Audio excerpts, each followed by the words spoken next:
最近、ベリリウムメッキの1ダイナミックドライバー機が数多く発売されているが、自社開発のヘッドホンや、イヤホンだと、平面駆動のナイテンゲールなどが印象に残るシブガから、100ドル以下クラス、1万強の価格帯に、シブガ流のベリリウムメッキイヤホンが投入されたぞ。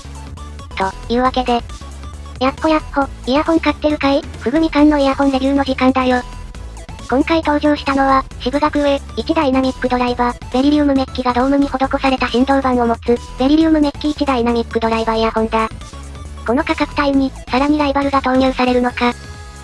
ベリリウムメッキは、その音の派手さから、多くのイヤホンで採用されているモデルで、例えば、安価な入門機だと、キーウィイヤーズカデンザが話題になったり、その、より中高音を重視したライバル、KB イヤー KB1 も登場しているな。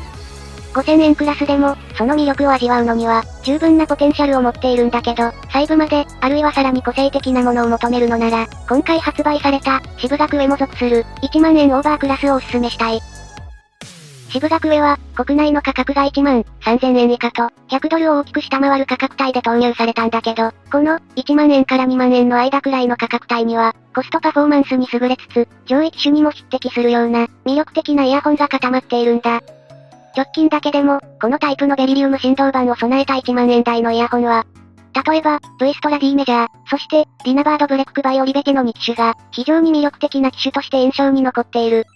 ブレックの方は、バランスの取れつつ、表現の幅が広い、ベリリウムメッキの魅力を最大限楽しめる一台として印象的だし、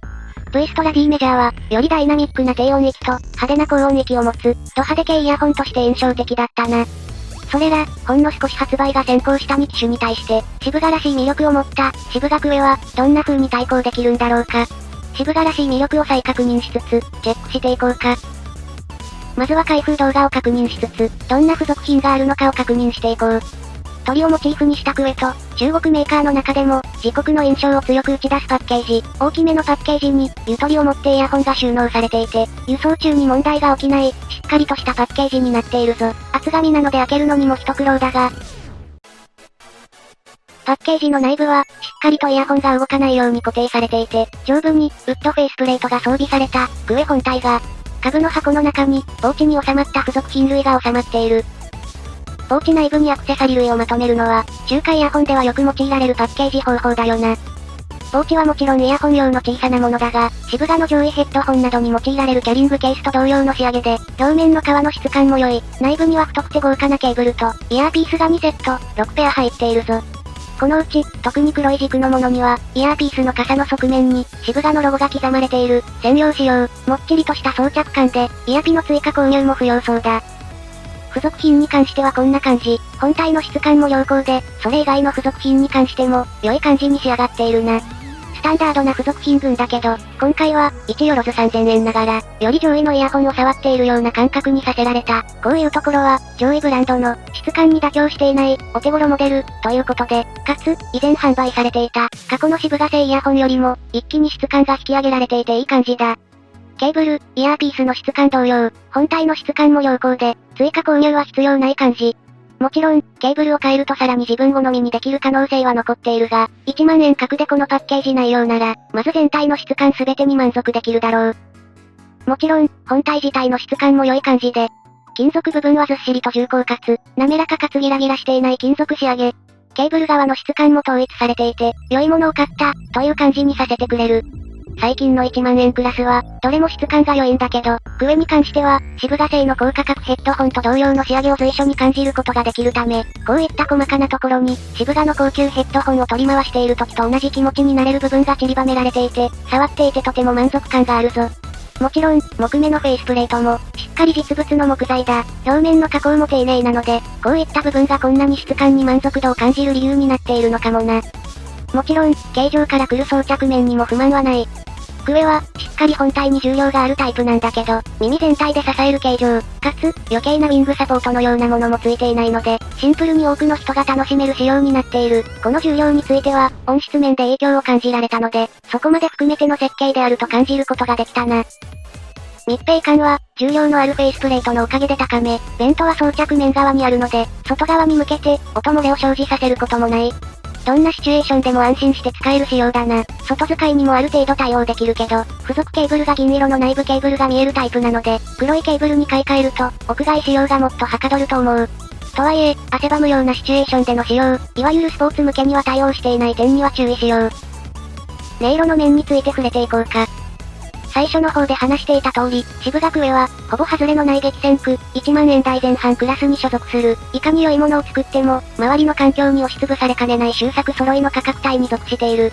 さらに、直近で似たような、重量感のあるハウジングと、ベリリリウムメッキ振動板を組み合わせた、1ダイナミックドライバーイヤホン、という、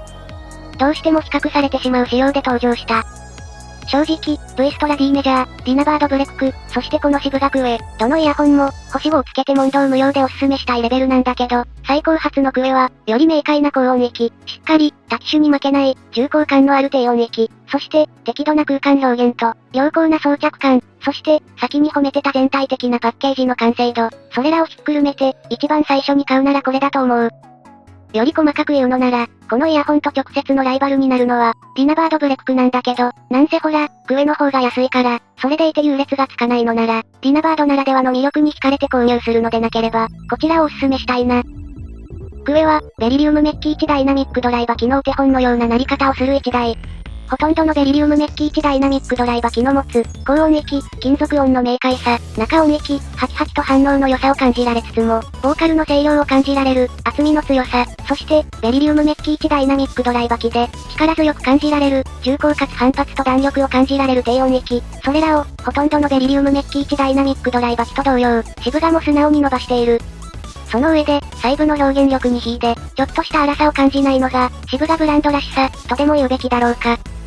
この傾向、ほぼディナバードブレックオリベチでもほぼ同様に再現されているんだけど、あちらの方が付属エアーピースやケーブルの関係で、少し低音の表現力が太く、そこが前面に出てきている。ここら辺は、おそらくエアーピースなどの選択で、ほぼ近いような馬味ポイントを、両者どちらでも追求できると思うな。その上で、現状国内で簡単に購入できる分、より、渋川入手性、価格ともに優位になっている。ディナバードブレックの方も、価格に見合った魅力や、デザインの魅力があるんだけど、同じくらい悩んでるなら、クエの方が何かと手に入れやすいので、そっちから先に買っちゃってもいいなぁ、と感じるべきだった。どっちでもいい、と投げやりに言ってるんじゃないぞ。100点の答案並べられて、出席日数で選ぶようなレベルなんだよこれ。1万円格のベリリウムメッキ機は、本当に進化してるんだよな。ちなみに、ちょっとタイプが違う、と判断した、D メジャー V ストラは、渋学上より安価なんだけど、パワーと技術を合わせ持つ渋学上に対して、同じベリリウムメッキの D メジャーは、力強い、技術だってある、でも力優位だ。あっちはデュアルキャビテにデュアルマグネティックサーキットだからな。明らかに分回す気満々で作られている。ある程度技術が高まったから、力任せに作ってもバランス壊れないやろうで作った D メジャーは、より低価格機の持つ魅力に近く、渋学上の方は、溢れるパワーをうまくまとめたろ、というキャラクターなので、どちらかというと、より高価なイヤホンなんかのキャラクターに近い、優劣はないけれど、好む人が全く違いそう、というのは想像してもらえると思う。音色を分解してみようか。クエの高音域は、シャープで金属音が鋭く響くが、刺さることはなく、割れることもない。ここら辺の破綻がないのが、より低価格の8000円以下クラスの、ベリリウムメッキダイナミックドライバと異なる点だな。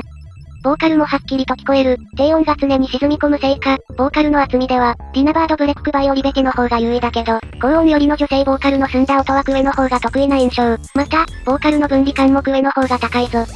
低音域については、ベリリウムメッキ1ダイナミックドライバ機らしい、地鳴りのような力強いもの、サブベースの表現力も十分で、太鼓の幕をそのまま耳の中で震わせるような、強烈な空気の振動感を感じることができる。ただ、この部分をより重視した、D メジャーほどデタラメではないので、この力強さを保ちつつ、全体のバランスをとっていることに気持ちよさを感じよう。